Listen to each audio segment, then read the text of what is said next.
Welcome to the Department of Theology and Religious Studies. Perhaps one of the most common perceptions of religion is that religion is a divisive force in human society.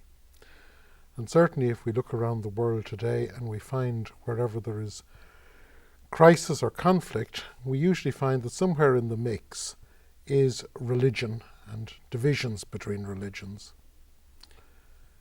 This is a topic that Professor Alan Ford has devoted considerable thought to over the years, and I've invited him here today to discuss this with me because he has some insights which I think are very interesting. Alan, is religion divisive? That's firstly a very large question to which lots of people give extremely confident answers. And I'm always very interested in the confidence with which people answer that question. You have basically two different answers. Some people will say that religion in its very nature leads to divisions in society and helps create violence. Others will say that religion, particularly Christianity, has at its centre a gospel of love and brotherhood, and therefore is the ideal antidote to division, hatred and violence. As always in situations as an academic where you have two strong arguments on either side, the answer I think is that both sides have a point. And what I'd like to do today is to explore some of the ramifications of those two arguments, looking first at the way in which religion does divide, and then looking at the theological message, which, as we've seen, suggests that love and brotherhood should be the essential effect of Christianity. Okay, how does religion divide? We both come from Ireland, and we know that there's nothing. People look at the Northern Ireland situation and they just say it's religion. Yeah. And it's just one more example of what religion does. Yes. So let's take religion out of the situation and everything will be okay. This is the towing Northern Ireland out into the mid-Atlantic and leaving it there solution to the problem.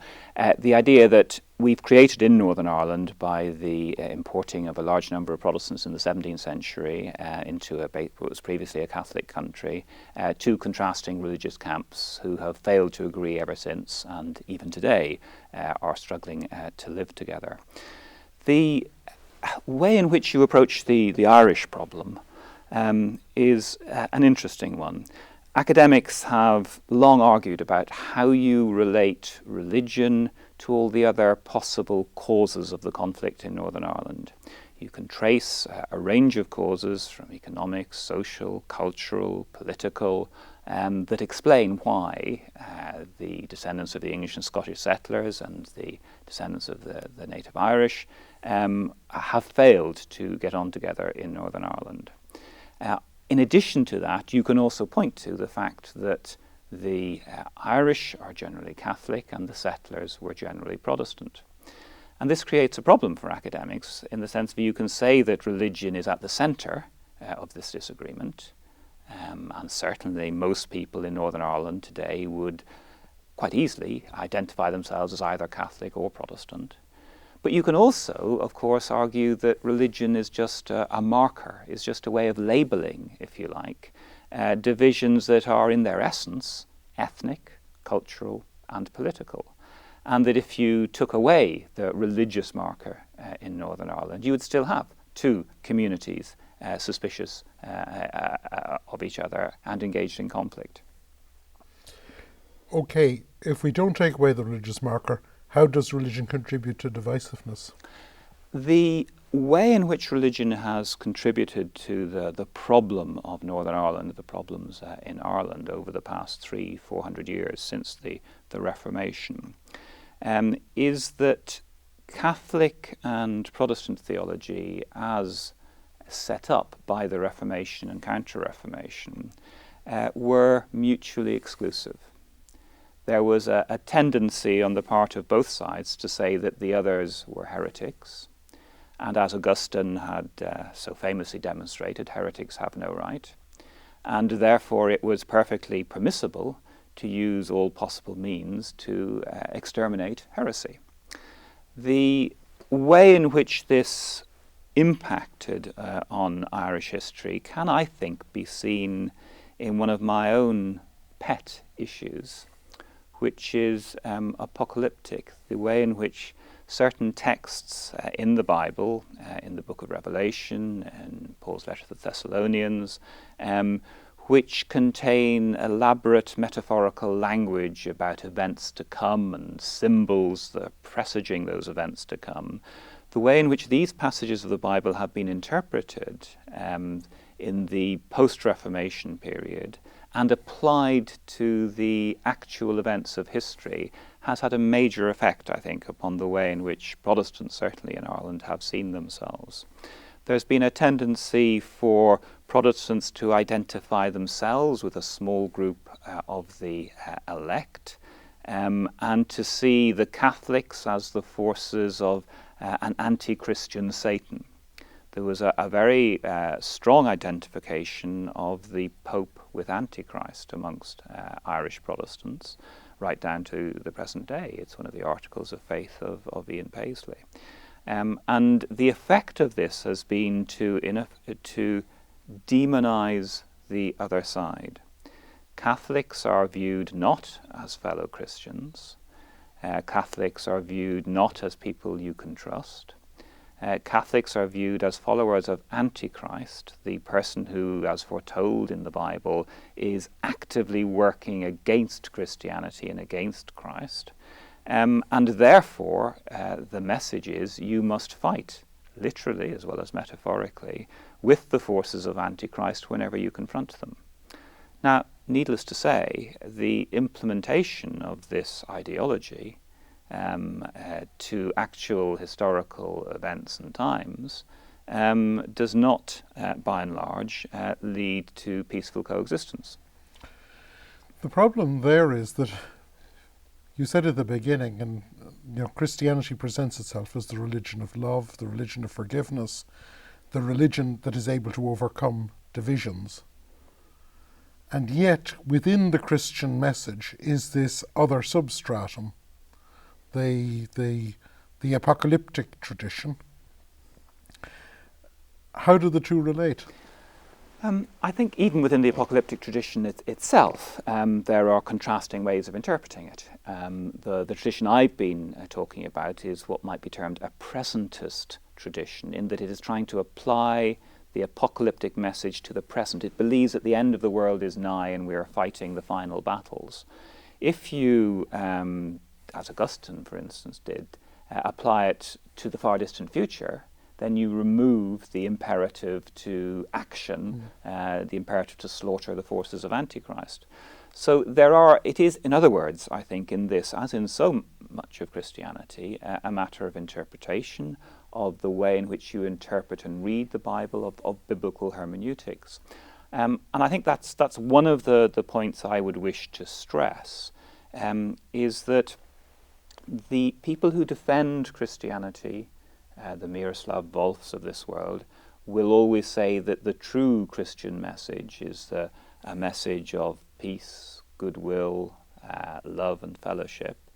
And the opponents of Christianity, the Dawkins of this world, will always say that Christianity has, through the ages, as it undoubtedly has, been associated with major outbreaks of violence.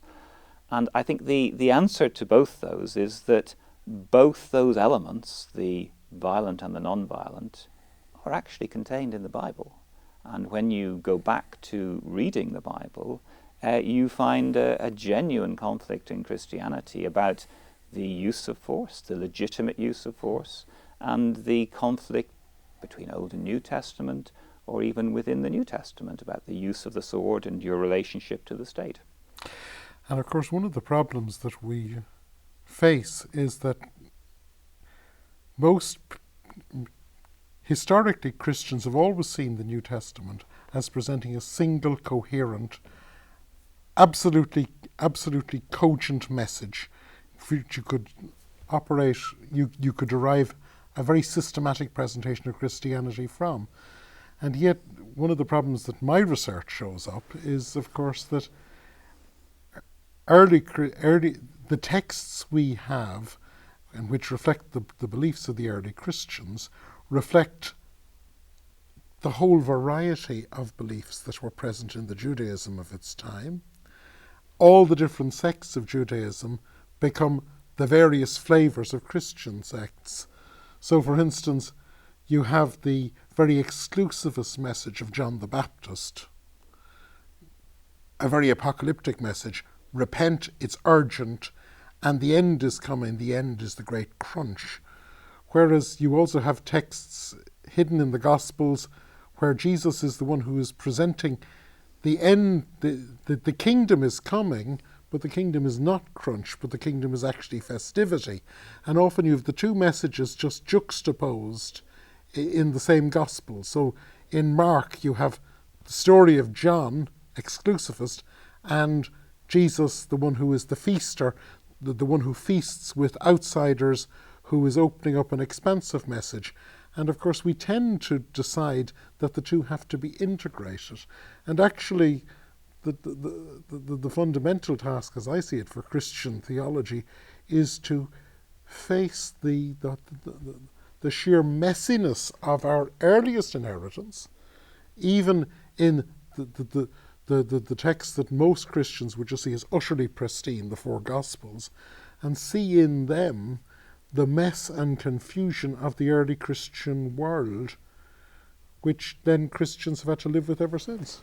I think that's an extremely important point. I mean, I'm a historian, not a theologian, but I think where we're going on this is a key theological issue, which is hermeneutics, which is how do you actually read the Bible. And one of the things that I've learned as a historian is to be extremely suspicious of those people who claim to a fundamental biblical truth, a single reading of the Bible, and to be aware that across time, the Bible in different contexts has been read in entirely different ways. Defending slavery, opposing slavery. Supporting violence, opposing violence. And I think if we are to come out of this with any one message, it would be that be very careful about reading the Bible and be extremely careful about people who claim when they read the Bible to have got the single truth contained therein. I would actually go further and say, when you read any text,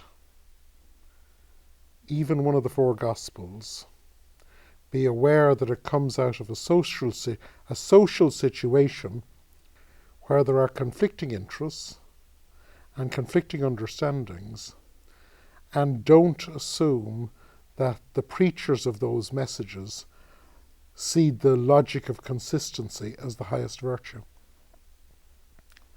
Thank you. Yes. Let's leave it there. Thanks, Alan.